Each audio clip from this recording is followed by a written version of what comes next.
Welcome to the Football Guys Fantasy Football Show. I'm Alfredo Brown, joined as always by Dave Kluge. And today we are going to be taking a look at, well, it's not really a super serious episode, but we're going to be taking a look at what we are calling our preseason superlatives. And these are players that have been having themselves a nice training camp or a bad training camp, and just players that we have learned a lot about throughout this offseason. And, Dave, before I get into this, can you do your best to explain what a superlative is? And have you ever won a superlative? Yeah, I know we did a superlative show a while back, and I told the very embarrassing story about how me and my high school sweetheart, who had recently broken up, That's right. won most likely to get married at our senior picnic. So you're familiar with it, like if you were in high school, the most likely to start a band, most likely to get married, things like that, like those senior awards that you get at the end of high school. That's kind of what we're doing today, and we had some fun with it. You and I each came up with some most likely to blank, and then we'll talk about some different players. We've got different players for some of them, and we agreed on a few as well, completely blindly. Just when comparing notes, realized that we came to the same conclusions on a handful of players. Just disgusting when we agree. I hate it. The viewers hate it. Listeners hate it. We should stop doing that. Anyways, like I said, today's going to be a silly show. We're getting into these superlatives. And the first one that we are going to talk about is the player most likely to lose their job in 2024. That's such a weird thing to say. Like, you would never talk about that with your friends. Like, hey, which one of you guys is most likely to lose your job? But all right, let's see. Which NFL player is most likely to lose their job in 2024, Dave? I think it's just Russell Wilson. You look last year, he just didn't look great. And, I like Justin Fields. I like the dynamic skill set that he brings to an NFL field. This is a guy that I was a big fan of at Ohio State. And as a Bears fan, I watched him up close for years. You know, all the things that he does that are fun, the rushing, the big arm, the tackle breaking and all that, that's great. But he really struggles to read a defense, and he struggles with some of his mechanics. And those are things that I think could keep him from being the week one starter. I think they want to give him sort of a reset where they could say, hey, just sit on the bench for a little while, get your head right, and then maybe you can get a chance later. And what I saw from Russell Wilson last year is that he just didn't look like the same quarterback he was in years past, doesn't have the mobility that he had, still can do some of the off script stuff, but there just aren't a lot of good playmakers here outside of George Pickens to really bail Russell Wilson out the way that he's had in years past. So I think this could be one of those situations where we've seen Mike Tomlin isn't afraid to make a switch at quarterback. We've seen Duck Hodges and Mason Rudolph and all sorts of guys get these midseason starts. We saw him going snip, snap with Mitch Trubisky and Kenny Pickett a while back. So I think there could be a world here where Russell Wilson doesn't look like himself. The team is below 500, and as a way to inject some excitement into the offense, they pulled Justin Fields up off the bench and put him into the starting lineup at some point in the season. Yeah, I kind of think Russ might be cooked. This is not really on the surface. It seemed like a good fit for Russ. A play action offense that can give him time. He's got a deep target with George Pickens, but really, this offense has a lot of things that just don't seem right with Russ. Arthur Smith likes to target the middle of the field. He likes to target tight ends. That's never really been Russ's thing. He's a guy that likes to get out of the pocket, throw to the outside. He in previous years he was big on trying to scramble to extend plays, but he doesn't seem to have that speed that he used to have. Mhm. So I actually think, Dave, you might be right. I think we could be 6 or 7 weeks into this season, and if you see the Steelers losing divisional games against some of these opponents, it could be really bad for them. And I think we could absolutely see Justin Fields pretty early on in the season, And honestly. I'm trying not to buy too much into the training camp hype. Russ is dealing with an injury right now, which has opened up a door for Justin Fields to get some reps with the one. But man, like everybody in Pittsburgh is just like going goo goo gaga over Justin Fields right now. And I get it. Like I'm a Bears fan. I watched it firsthand for years. Like he's a fun player to watch. And I think that when he's drawn this sort of excitement from the fan base and from the beat reporters, if Russ isn't off to a good start in this season, I think it's only a matter of time before Steelers Nation starts clamoring for Justin Fields. Are you Steelers Nation? Is that you? No, no, I don't know if it's called, I don't even know what you call Bears fans. We're just Chicagoans. Are you a I'm a- pack of Bears? What is it? What is a group of Pack bears? the Bear A den? Den, maybe? A I den? don't A know. den of bears. Yeah, Yeah. the Bear Den, Look, yeah. us. You're welcome, America. Bear den. 4th phase is what they call the fans in the stadium. You got, Ugh, offense, defense, ew. special teams, and then the fans. You're the 4th phase. I hate it. That's horrendous. It's bad. It's That's bad. so stupid. Sorry, Chicago. All right. My player that I think is most likely to lose his job in 2024, Daniel Jones, also known as Janiel Dones. I don't. Oh man, this is bad, Dave. I want to quiz you here really quick. So last year, before getting hurt, Daniel Jones started 5 games for the New York Giants. What do you think his numbers were? Touchdowns and interceptions in those 5 games. Don't look it up. Just off the dome. 5 3 games, touchdowns and 6 interceptions. 2 touchdowns, 6 interceptions. Close. He You threw have a rushing 2 touchdown? touchdowns. He probably had a rushing touchdown. I'm talking Alright, strictly from passing. I'll take it. And I was right. that's Technically right, the best kind of right. whatever. This to me, like it honestly, if you're a Giants fan, I get it. You should be scared. You should be worried. And all of us that were able to watch this Hard Knocks off season, I think it was a really cool look inside the mind of a general manager, inside the scouting team, seeing how the owner is reacting to things. Because really, all we've ever seen is in season or preseason. But to see how they do everything in the off season, and obviously it's going to change from each team, but this is a team that did not seem to have a whole lot of faith in Daniel Jones. They were consistently looking to see if they could trade up to 2 or 3 or 4 or 5 and what could they do to try to get one of these top quarterbacks, and nobody was willing to move. And then they kind of just made it a thing where they said, well, we'll be really happy with Malik Neighbors. And that was really the last player on their board they wanted, and they got him. But that to me does not show a lot of faith in Daniel Jones. And I'm not saying that they went out and got Drew Lock, the new savior, but I could easily see Daniel Jones get benched 3 or 4 games into the season as early as that, because this is also a hot seat time for Brian Dable and Joe Shane and these guys that are running the Giants organization. They just let Saquon Barkley walk. The owner of the Giants, John Mara, yeah, John Mayer's the president. Joe Shane president, is the GM. right? Yeah, that's what I'm saying. Oh, yeah. The owner of the Giants, yeah. So Oh, I don't know who John the Mara, owner is. whatever, President John Mara. Yeah. He like the quote that really stuck out to me was him saying, "Man, if we lose Saquon and he goes somewhere in division, I'm not going to get any sleep." And then that's exactly what happened. Now, listen, they may give Joe Shane plenty of time. They may give Brian Dable more time, but this is also an organization that is committed to Daniel Jones year after year, and they have not seen the returns on that. So I could see them very quickly abandon ship with Daniel Jones, move on to Drew Lock, let him play out the season, and really get themselves set up for a number 1 overall pick. They do not have the offensive weapons. This team could absolutely have massive volatility. I'm talking like sideline blowups with Malik Neighbors, who has already mentioned multiple times he wants the ball and he will let people know if he's not getting the ball. And if Daniel Jones cannot complete passes, he cannot throw touchdowns, this offense is going to struggle and the team is going to lose games. So Daniel Jones, I think, could be on the bench even as early as week 4, Dave. Yeah. Did you mention the injury update? I was looking something up while you were talking, and I don't want to double down on the point that you already made. Hmm. But in his contract, if he has an injury guarantee where if he gets injured, they owe him an extra $12 million next year. So they might Yikes. hit a point in the season where they just say, yeah, Daniel Jones isn't the long term option. We're just going to shelf him because this is a lost season.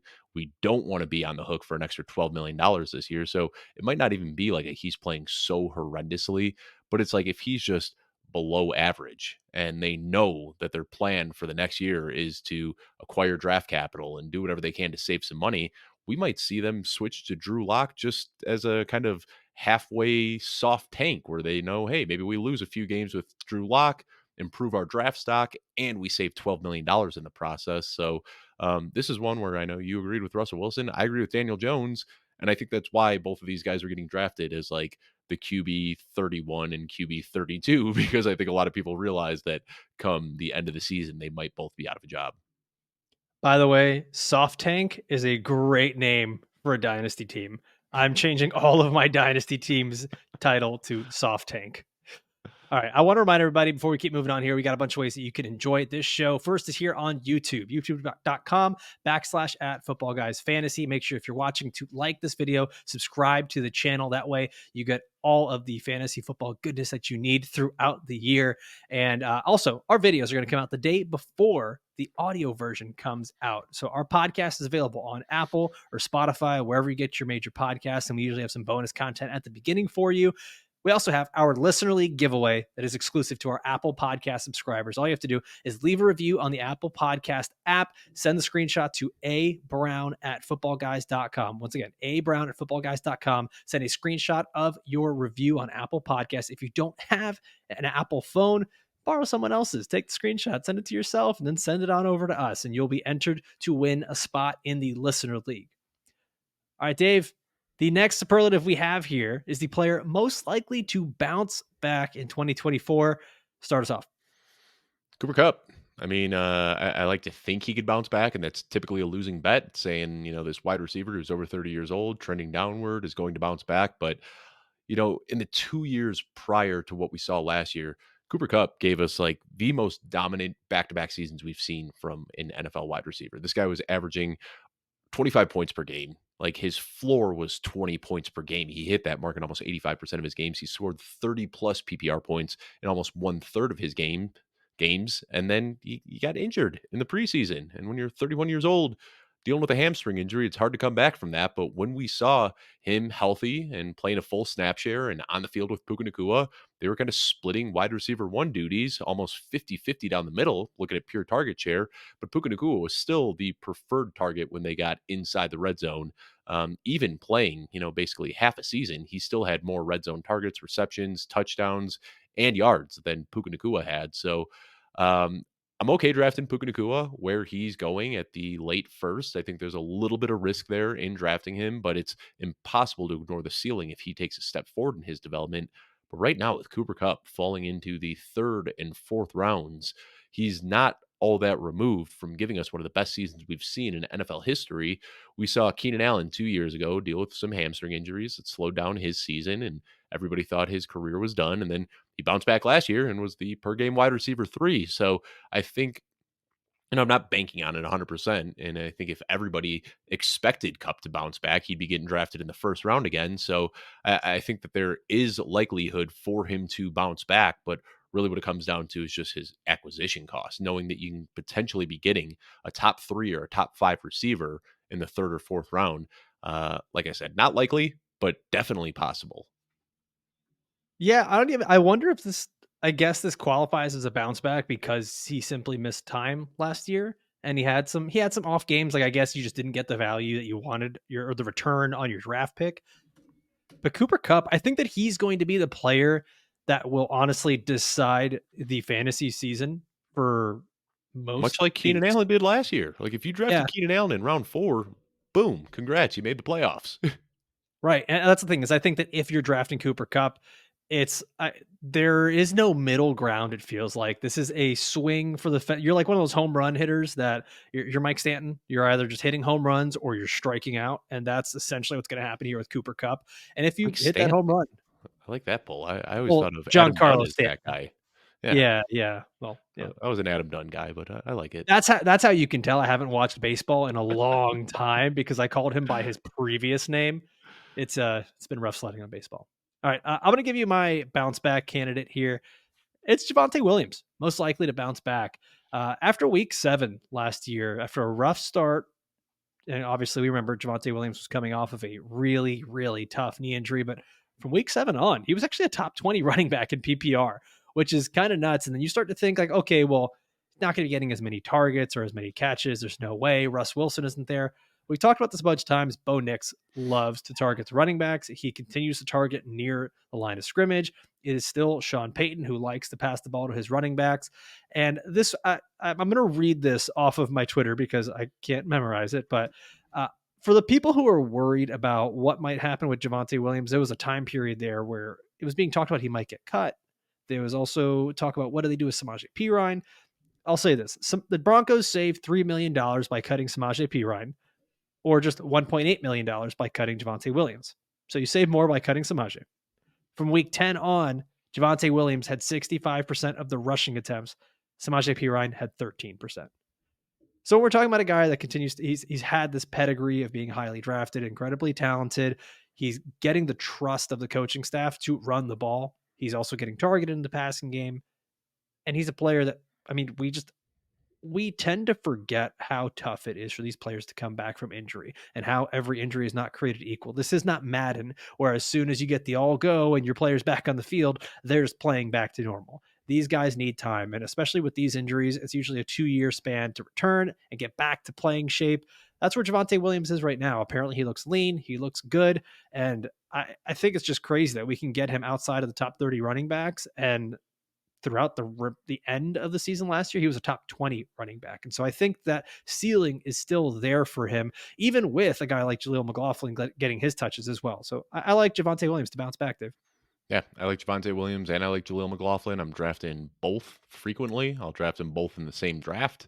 Both of them. Um, yeah, both of them. Exactly. It's something we've talked about quite a bit this offseason. But last year, Javonte Williams was fourth in the league in targets per route run. He was 11th in the league in target share. And then Bo Nix, you mentioned it, the numbers back it up. Like he's good at throwing short passes. He had the highest adjusted completion percentage on pass attempts inside the 9 yard line last year among all college quarterbacks. Mm. So it all just kind of adds up. And then you look at Sean Payton, a guy who likes throwing these short dinks and dunks to the running backs and these quick little timing routes. I could easily see a world where Javonte Williams like doesn't have to be a wildly efficient running back either. Like he doesn't need to go back to who he was as a rookie.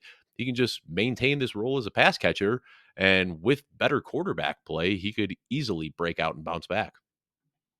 Yeah. I think these are the type of guys that you really look for that I think have this great draft cost right now, where they're at a discount, but these are the players, especially bounce back guys that maybe suffered from injuries last year and it's not something that should linger. They can win you your league. All right. Next one on here.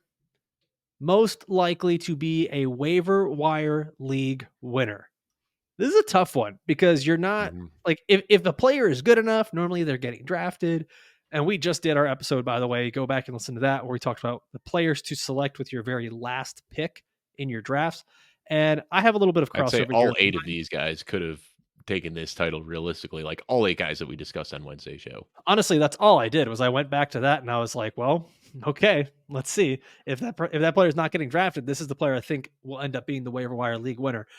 Dave, you have someone different that wasn't talked about in the previous episode, so give us your guy here for the waiver wire league winner. Yeah, Alfredo, you just went back and rehashed the talking points from a couple days ago. I'm putting in the work and talking about some new players here today You mean the same constantly. guy you talked about like a month ago? Yeah, okay. Well, who was watching this show a month ago? I mean, this is for the new My mom. subscribers out there. I've talked about this guy a lot this offseason. Tyrone Tracy, big fan of who he is. I'm a sucker for guys that like move from wide receiver to running back, and it never really works out all that well, but it's going to happen one of these days. And like we're still holding on to hope for Antonio Gibson, but I think Tyrone Tracy can do it. Like he's got the size 5'11", 209. Like he can handle a decent amount of workload. We saw him play running back mostly in his final year at Purdue, but he looked like a natural running back. Size adjusted speed score in the upper quartile. He's got elite burst and elite agility. I think what we're going to see, though, and the reason I kind of dubbed this guy as the potential waiver wire league winner is because I don't think Devin Singletary is all that good. And I think that last year, a really good run blocking scheme and a very potent offense and receivers that could stretch defenses out kind of helped Devin Singletary look better than he actually is. So I think that what we're going to see, I talked about Daniel Jones potentially losing his job. I think that the week 1 offense for the New York Giants is not gonna look anything like the week 12 offense. I think we're gonna see some changes at quarterback. We're gonna see Theo Johnson potentially getting more involved. We're gonna see this slew of young pass catchers that they have getting rotated all over the field. And I think another switch that we could potentially see is Devin Singletary taking a backseat to the rookie Tyrone Tracy. The big red flag in his profile is his age, but for a rookie year, that doesn't really matter. He's just a little bit more experience than the other guys at the position. So Tyrone Tracy is a guy that I really like. The pass catching upside is going to be there as an X wide receiver. So not getting drafted in most leagues, but a guy that I will be watching very, very closely as soon as I see an uptick in his snap rate. I'm snatching him up everywhere I can. Yeah, I'm not against this one, but I think my only pushback on this would be the Giants kind of suck, or they Yeah, might, or they should suck. And with Drew Lock, and this is going to be one of those like, sorry guys, peek behind the curtain here. I don't know how often Drew Lock targets the running back, but if Drew Lock is not the starting often. quarterback, then that's the thing, right? Like, so you have this running back who's a pass catcher. That's the only thing I'll push back on. But honestly, like, Tyrone Tracy is very talented, and any young running back that's going to get some volume, I'm in on that.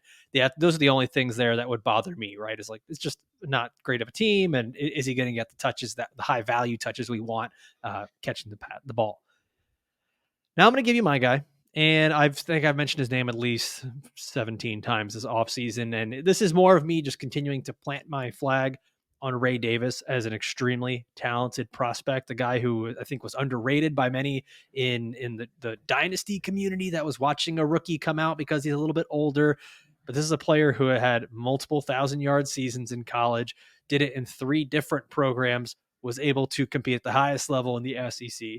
And not to mention, he's a 3 down back. This is a guy that can play on passing downs. He can play near the goal line. He can play in between 20s.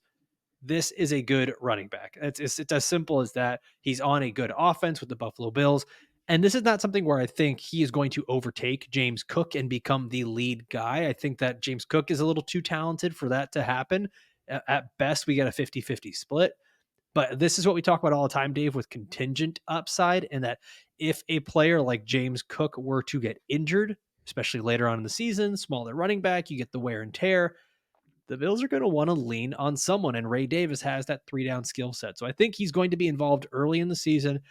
And if something were to happen, kind of like what we saw with Zamir White last year or Ty Chandler last year, when the incumbent running back gets hurt, which, by the way, I realized I used the word incumbent incorrectly a couple weeks ago, and now whenever I can use it correctly, I'm going to do that.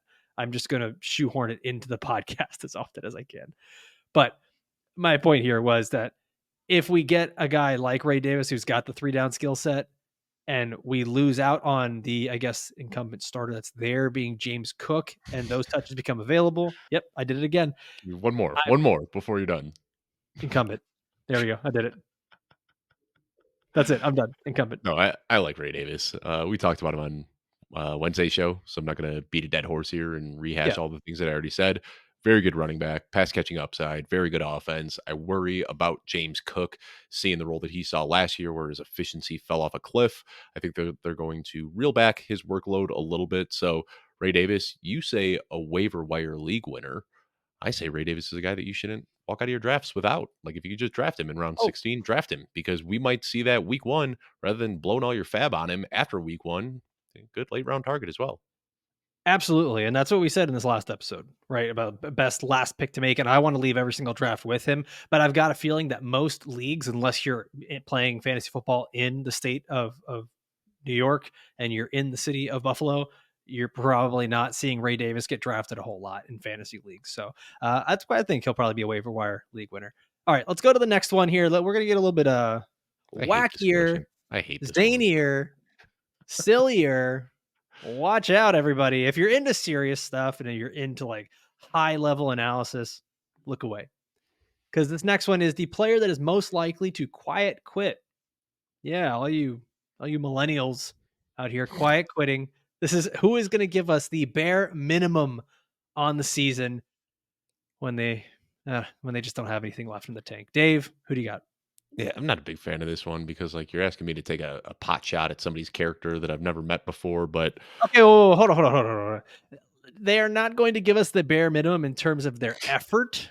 okay, They're giving us the bare minimum in terms of production. Is it like, does oh, that sound fairer? Like we're gonna have fair. a decent floor, but not really the great ceiling that we want. That's fair, but that's not how Better. I understood this question. So I You am going to take you a pot understood shot at it as somebody's like, character. so, okay, so you understood it as like the player that we think is just gonna quit.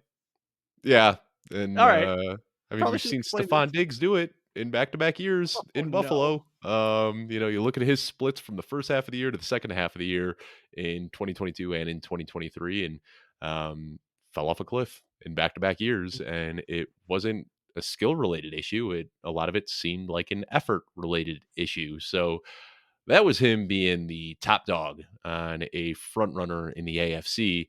Now all of a sudden he goes into Houston where he could be the top dog, but he's competing with Nico Collins and Tank Dell.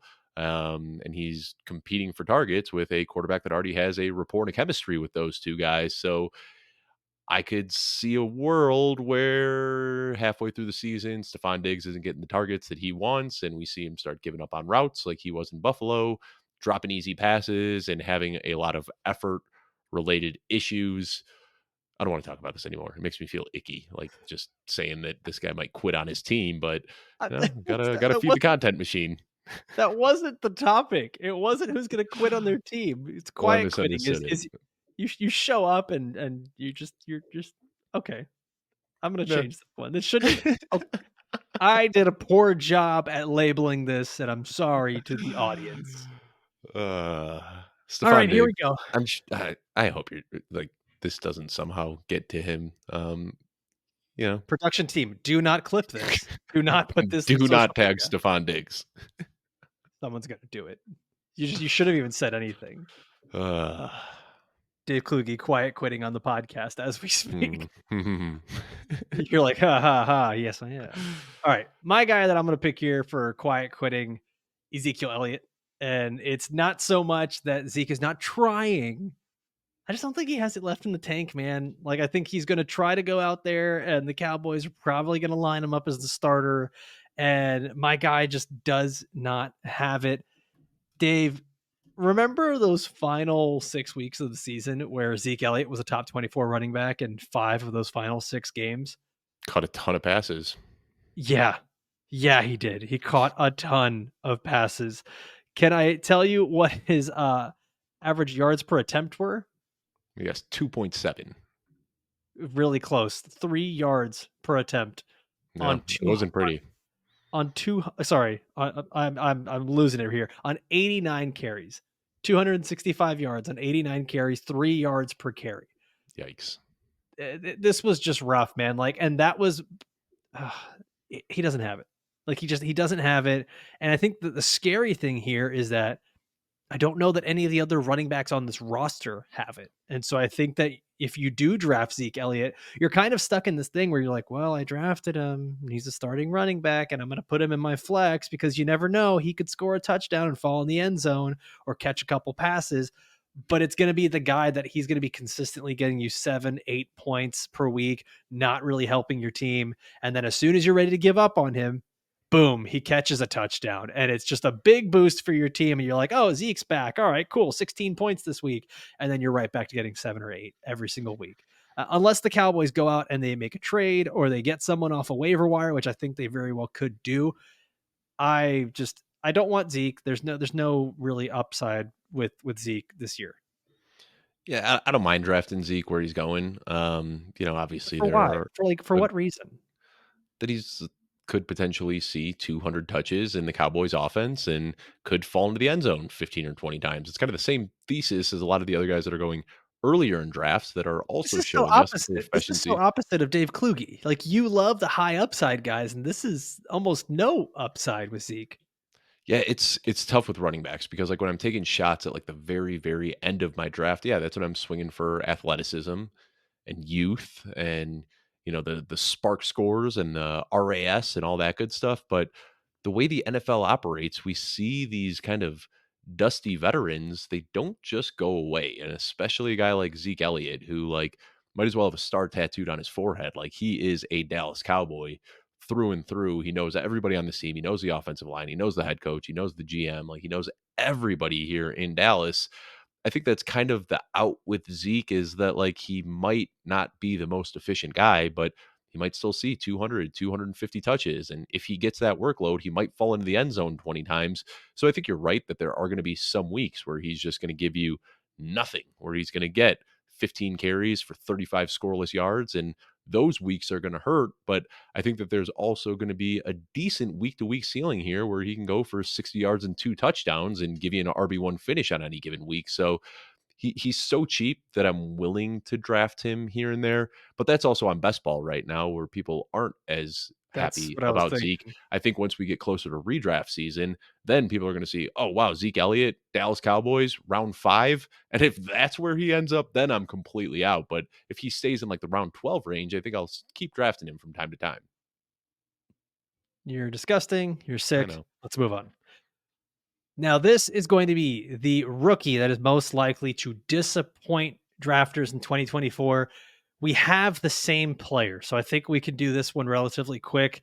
Also, I just don't like to spend much time bashing a player, but it became so easy to write superlatives that were negative because I they know. I just sound noticed that. funny. I Yeah, know. and as I had to I really had to mix in some more positive ones in here, but that's where we all bond in fantasy football is the negatives. So, Dave, the rookie most likely to disappoint. Keon Coleman, and we've talked about him a fair bit this offseason. But what we're getting out of camp are, the highlight plays that we kind of expected from Keon Coleman. But then we also hear talks from the head coach and the GM, saying that he still needs to develop a little bit and that they're taking their time with him. And I think a lot of people are looking at Keon Coleman. I mean, ADP right now is saying that Keon Coleman is going to be the wide receiver 1 in Buffalo. And it wouldn't surprise me if both, well, Dalton Kincaid, of course, but then Curtis Samuel and Khalil Shakir could both be ahead of him in the pecking order. Now, Keon Coleman has that out as well, that, his kind of jump ball above the rim abilities could help him just kind of stumble into a Chase Claypool type of rookie season where he scores double digit touchdowns and looks good at the end of the year. But I don't think he's going to be drawing a ton of targets. Everybody kind of looks at him as this like contested catch guy because he does fill up the highlight reel, but the numbers tell a pretty different story. Among wide receivers drafted this year with at least 20 contested targets, Keon Coleman ranks second to last among the entire rookie wide receiver class. The only guy that ranked worse than him was Xavier Worthy, a guy who is kind of known for being a little bit soft when it comes to contested balls. I mean, Marvin Harrison Jr., Malik Neighbors, Xavier Leggett, Roma Dunze, even Bub Means had a better contested catch rate Oof. than Keon Coleman did. So there's some concerns there. He might be a decent long term player, but I think the only way he's really going to find relevance his rookie season is if he scores a bunch of touchdowns. And that's, I just said I'm willing to make that bet on Zeke because of his offensive environment. We've seen him do it before. I'm not as willing to make that investment on a rookie wide receiver. So the reason that I have Keon Coleman here is that I think we have seen this archetype enough times. Like there's not a stat or a number that I can give you about this player simply because he has not been on the field. And this is a good offensive environment. And there is good opportunity. However, we have seen this archetype so many times. He's big, he's athletic, he made splashy plays in college. Doesn't that sound a lot like Laviska Shenault, Traylon Burks, Quentin Johnston? 3 guys that for me all kind of fell in the same scouting bucket when I was doing my reports on them. And that's kind of where Keon Coleman ended up as well. And he's one of these players that I think that he can really thrive in a backyard football type thing with Josh Allen running around, scrambling, looking for a guy who could just make a play on a jump ball or, win out an open field when everything breaks down. But to ask him to win on routes and win consistently, he just doesn't have the technical footwork for that. He doesn't have the route nuance for that. He needs time to develop, and the coaches are already saying that. So that worries me early on in a training camp. And if he's not outright beating guys like Curtis Samuel and Khalil Shakir, that's a bit worrisome, Dave. Yeah, I'm with you. We agreed on this one. That's fun. Gross. All right, next one. This is the player that is most likely to, quote, make the jump. Basically, the guy that's going to break out in a big way for fantasy football. So start us off.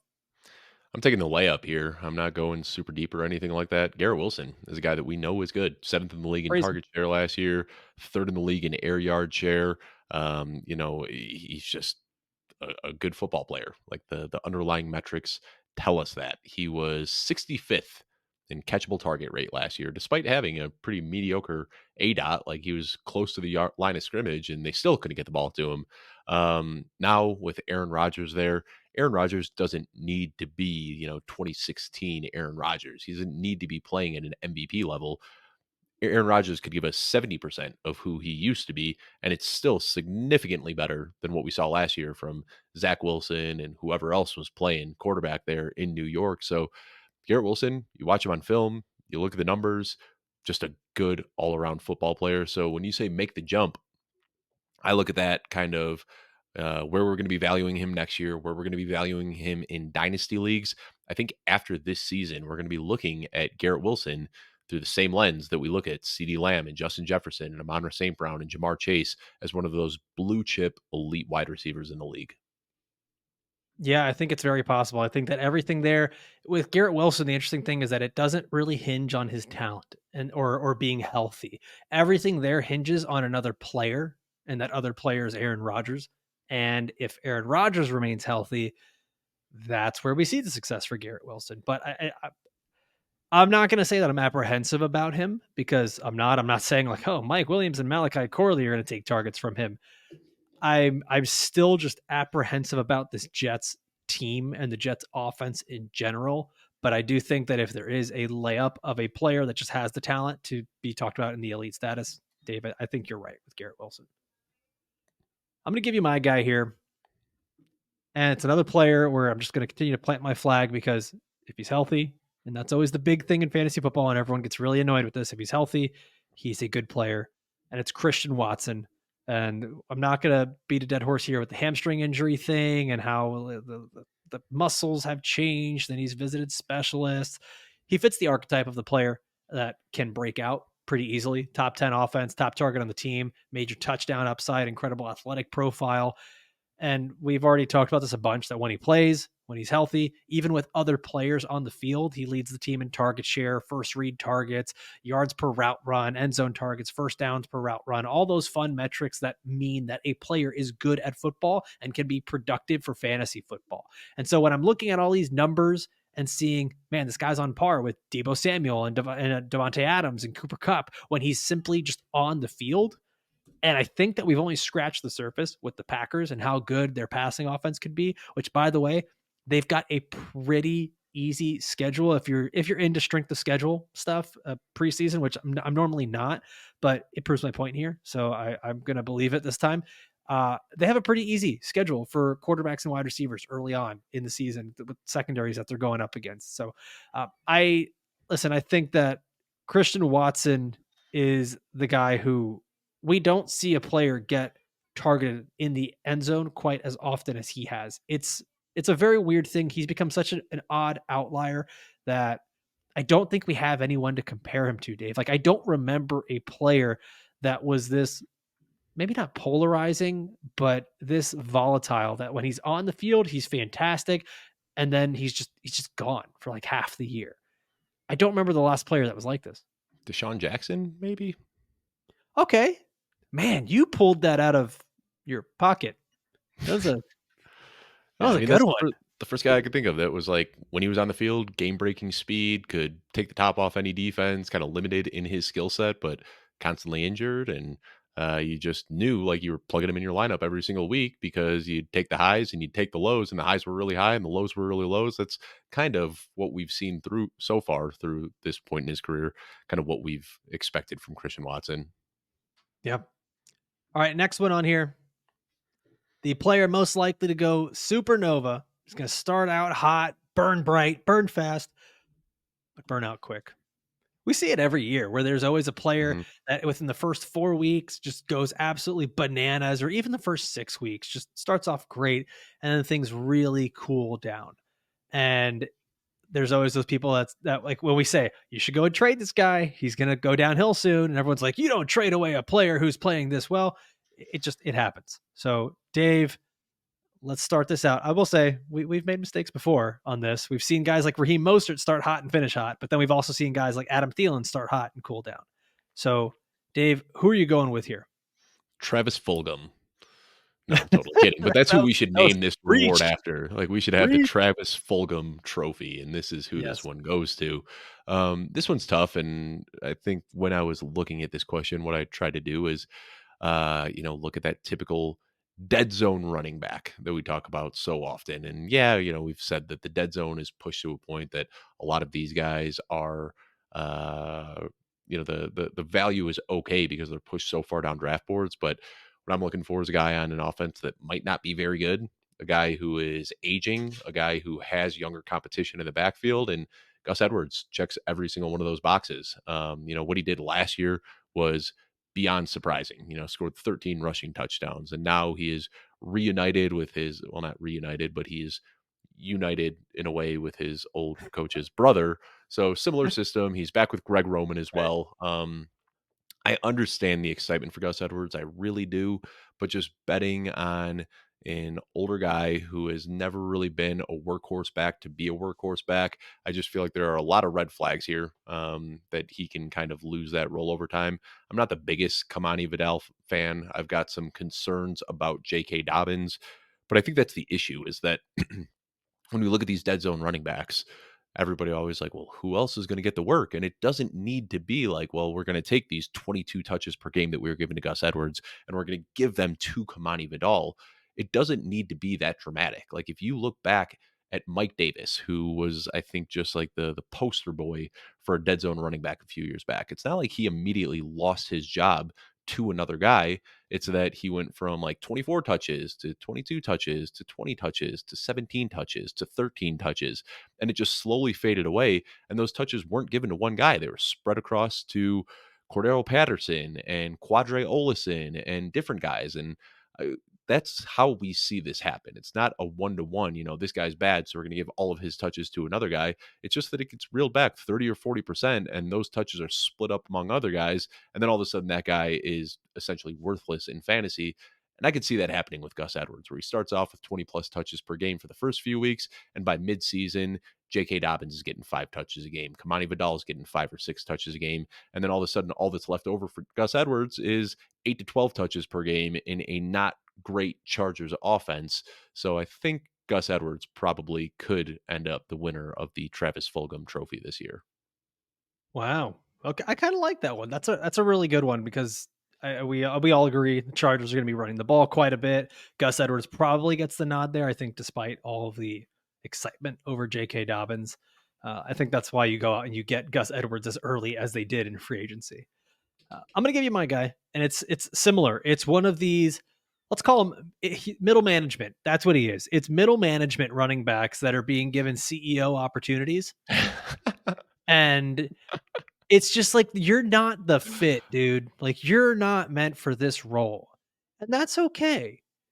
But Zach Moss, to me, is the guy that I think could go supernova early in the season, end up falling into the end zone a few times. And we're all talking about this resurgence of Zach Moss and how he was the steal of drafts. And look at the Bengals go.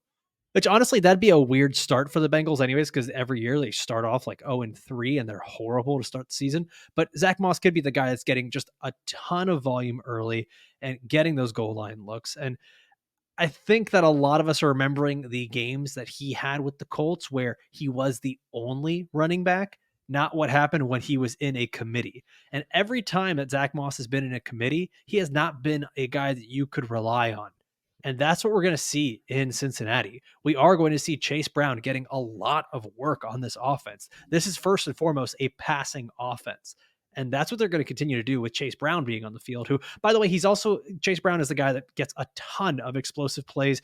He had I can't remember the exact number here, Dave, but the explosive run rate for Chase Brown was actually quite Third high. highest in the league behind only Devon There we go. Achan and Keaton Mitchell.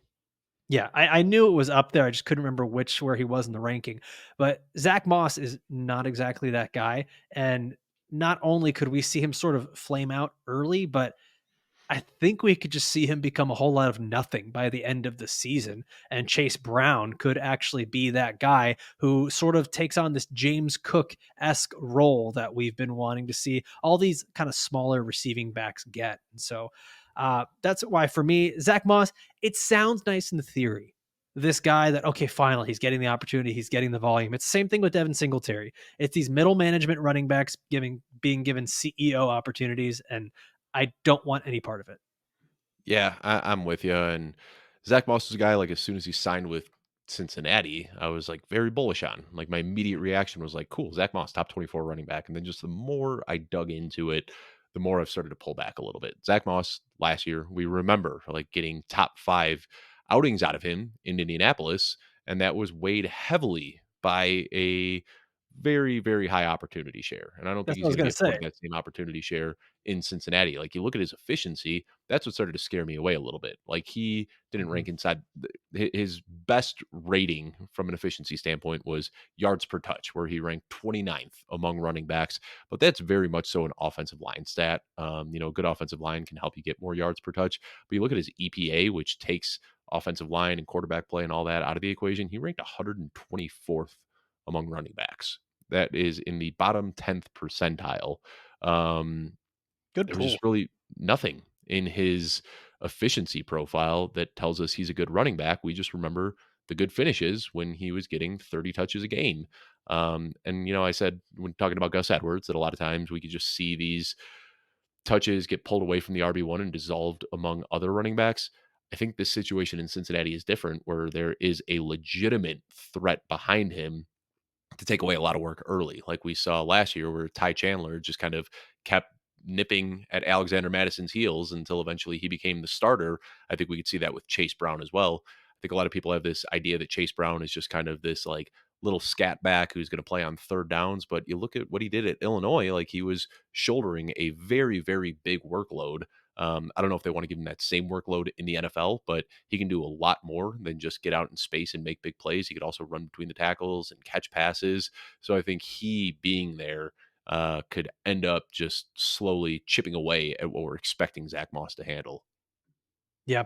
Yeah, I mean, well, I think we see this year after year after year, a veteran who hasn't really been good throughout their career. They've sort of been a journeyman. Mike Davis, anyone? Like Alexander Madison, anyone?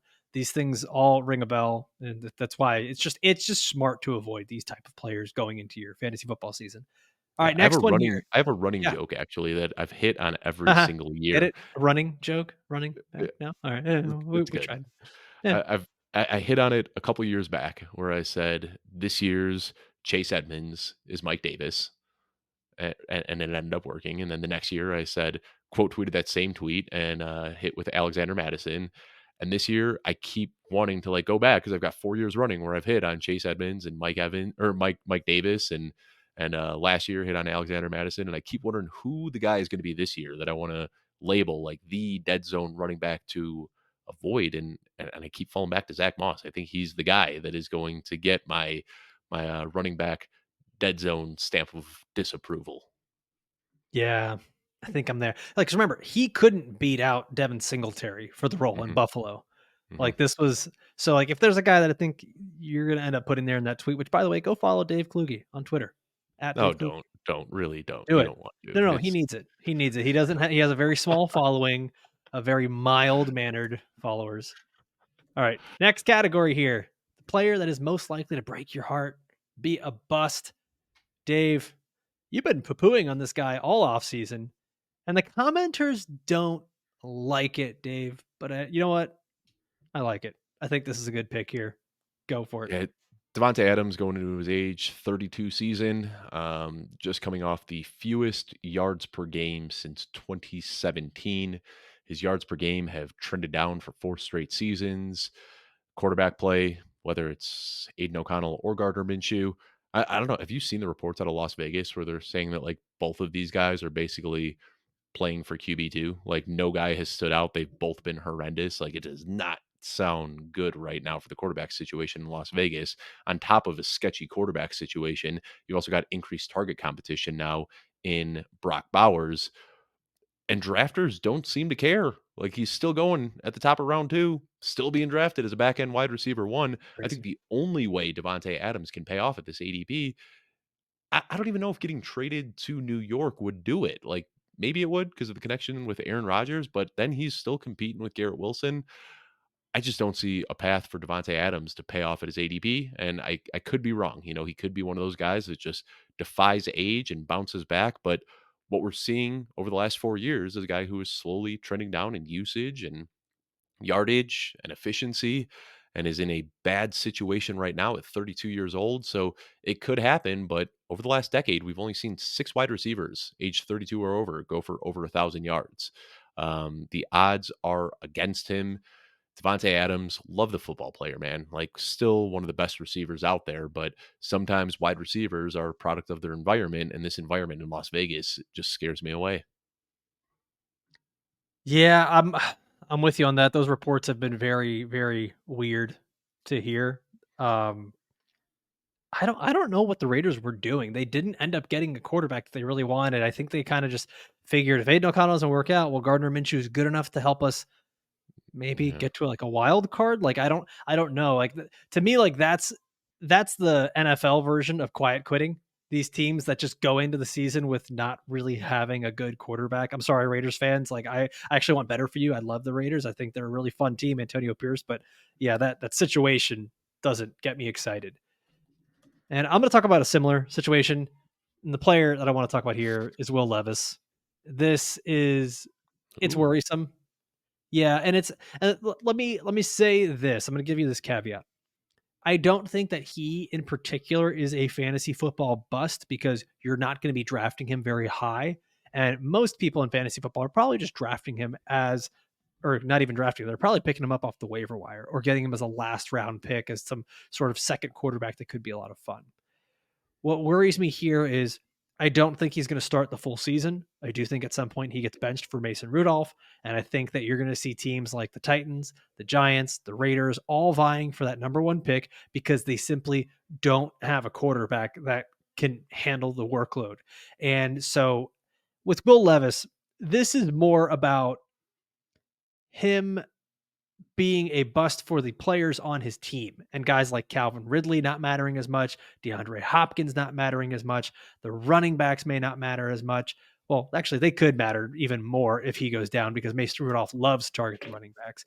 And Will Levis has always struggled with pass rush, especially coming up the middle. And that Titans offensive line is not very good. And all they've done is try to get him to chuck the ball deep. And I'm sure that's going to make for some really fun training camp highlights. I'm sure that's going to make for a few nice plays here and there. That's going to get people excited about his potential. There's also something I want to talk about here, Dave, which is like it's such a weird intangible, but man, it really frustrates me because we see this all the time. Second round quarterbacks in the NFL. Derek Carr and Andy Dalton. Those are I the mean, guys that have hit. Jalen Hurts. Jalen Hurts, right? Like, so there's like a few here. So you've got Jalen Hurts, Colin Kaepernick, Andy Dalton, Derek Carr, Jimmy Garoppolo, Geno Smith, and those are the best ones. After that, it starts to turn into Brock Osweiler, Drew Lock, Deshaun Kaiser, Jimmy Clausen, Kyle Trask, Christian Hackenberg. Mhm. And that's just looking at since 2010. Like that's starting from the best and working our way down. There are more quarterbacks in the second round that just simply don't pan out. And it's simply because if a quarterback is good enough or has the skill set that they can actually lead a team, teams move up and go get those guys. So for Will Levis to go through 32 picks, or it may have been 31 picks that year because of the Dolphins, sorry, RIP Dolphins, uh, for him to fall into the second round, think about it, Dave. I see you. I see you thinking it. Your brain is worrying back there. But it's just to close up on that point. When a team is not willing to draft a quarterback in the first round, it's likely because he doesn't have all the tools and he needs to develop. Now I know the Titans have set up Will Levis with everything that he needs. I simply don't think he is good enough. And now we've got him having to learn a new offense. It's very worrisome, and especially for fantasy football, there's too much ambiguity with the offense of the Tennessee Titans, and I don't think there's a big enough ceiling for the Tennessee Titans, which is why I think that Will Levis becomes the guy that breaks your heart because he ruins all the fun players in the Tennessee Titans. Yeah, I'm kind of there with Levis.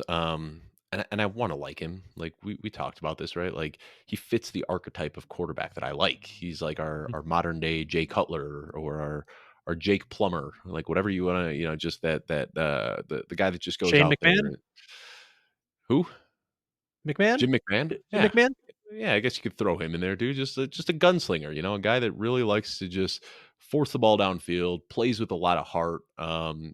And because of that, I like Will Levis. But I think the hype for Will Levis is no fault of his own. Like he was always going to be a round two pick, but the media told us that he was going to be a top three pick, and we had to Oof. sit there and watch him sad on draft day, and it was just a heartbreaking thing to see. And then after that, he doesn't start the first half of his rookie season, and his first start does come in prime time, where he's a great game and throws for 4 touchdowns. And then he has this improbable win against Miami later in the season in prime time. So it's like What the heck, what man? we sorry that you're Why do you got to catching bring them up? strays. Yeah, sorry you're catching strays here. But like Will Levis, like everybody's got a soft spot for him because of what happened at the draft, and then he had, his rookie debut was an amazing game. I might have had maybe that wasn't a primetime game. That 4 touchdown game was amazing, and expectations were really high. And then he has that great game against Miami on Thursday Night Football, and everybody remembers that. But you look at the other games, the non-Miami game and the non-debut game, and he It's really tough. wasn't that good. And I understand why everybody wants to root for Will Levis. He is a fun player to root for, but you're bang on here. I mean, he could end up just being abysmal. And Calvin Ridley, Tajay Spears, DeAndre Hopkins, Tony Pollard, Chigakonkwo, all the guys that we're drafting in fantasy could end up being sort of worthless if Will Levis can't put the offense together. Total side note, I'm gonna say this really fast so we don't get in trouble. Will Levis, I was not familiar with your game off the field, and I'm sorry for ever doubting you because wow. Going on to our final category here, the player that is most likely to be on a championship roster in fantasy. And Dave, I love this. We both have the same guy. Do you want to say it together? Here we go. Ready? And on the count of three. One, two, three. Jonathan Brooks. Jonathan Brooks. Oh, come Yeah. on, man. Get faster internet. We nailed Let's it. go. I mean, from my end, we nailed it. We did not at all. It was like a Oh, 2-second difference. again, Okay, Julia, go. just cut this, make it look nice and good. We'll actually you use my finger countdown, and then just both of us, boom, Jonathan Brooks. There it is. It'll work. Go Yeah. for it. How much do we need to talk about this? Like Jonathan Brooks is the poster child for this show. Like if Jonathan Brooks finishes anywhere near RB1. Like if he's a top 15 running back, I'm swapping out the Lamar jersey for a signed Jonathan Brooks jersey. Like this man, I don't let me down. Please, Jonathan Brooks, please. Like we don't want Stefon Diggs watching the show, but we do want Jonathan Brooks watching the show. Please don't let me down. Like my reputation is in your hands. We know this guy is a pass catcher. He is a rusher. He's on a team that we expect to be better with a good offensive line, a good head coach. Like the stars are aligning. Just be healthy, get on the field, get the opportunity, and do good things with his Jonathan Brooks, please. This was your love letter to Jonathan Brooks. That was great.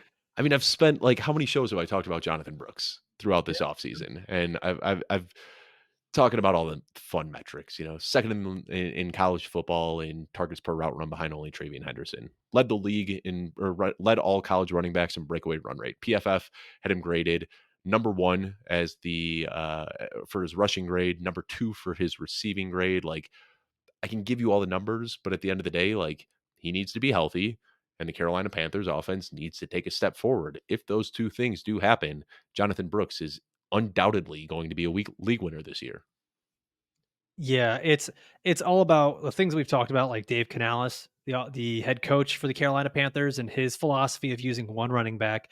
Honestly, when we keep seeing all these things about Miles Sanders and Chuba Hubbard getting first team reps, one, I think they're just trying to see if anyone's willing to give a seventh round pick for Miles Sanders. And I could absolutely see Miles Sanders being the new running back over on the Dallas Cowboys, which I don't know that I might be back in on. I think he's a little bit better than Zeke, but So, this is, yeah, go for it. well, I don't want to finish with Jonathan Brooks, and then we got some Okay, breaking okay, news. okay. Oh, snap. All right. So Jonathan Brooks, it's a player that has talent. It's a player that has opportunity. We see this all the time with rookie running backs.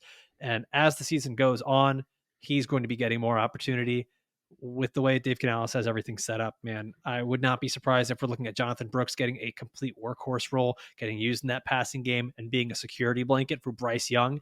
And honestly, I think the Panthers are going to be a lot better than people expect. And that's going to be really good for a guy like Jonathan Brooks. Okay, give us the breaking news. Well, breaking news for us because it's a little after 5 p.m. on Oh, Thursday afternoon. The show's coming out Friday, so everybody will know by then. But you just talked about Will Levis. DeAndre Hopkins just sprained his knee, and they said that they're expecting him to be out 4 to 6 weeks. So a 32-year-old wide receiver who's going to miss almost the entire preseason won't be 100% when the season kicks off. And that was Will Levis's number one target last year. I mean, you just talked about Will Levis being a guy that you don't want to count on. Will Levis without DeAndre Hopkins, who do you think their next wide receiver up is after Calvin Ridley? Who's the next? Is it Nick Westbrook is it Nick? Akine? Yeah, I was about to say Is it because it's not Traylon Treylon Burks. Burks? Nope. Yeah. So all of a sudden, oh, they got Tyler Boyd. I forgot about him. Tyler Boyd. Okay. Yeah. All right. He'll do some things out of the slot, but yeah, now all of a sudden, without DeAndre Hopkins out there, now Will Levis is trying to lead an offense with Nick Westbrook Akine as a full time outside receiver. So yeah, I think some of the concerns we had about Will Levis are getting even more warranted now. Yeah, not great. Not great. Well, we're going to be back again on Monday with the updated training camp news. You guys enjoyed that episode so much that honestly, we want to run it back on Monday and talk about the top headline from each of the 32 NFL teams and just the players we can't stop talking about here in fantasy football. So we will be back on Monday with that. And as always, I want to make sure you guys are subscribed to the Football Guys news updates that you get every single day in your email inbox from Joe Bryant. For myself, for Dave, for everyone here at Football Guys, we want to thank you guys for watching, listening all the way through. We'll see you next time. Adios.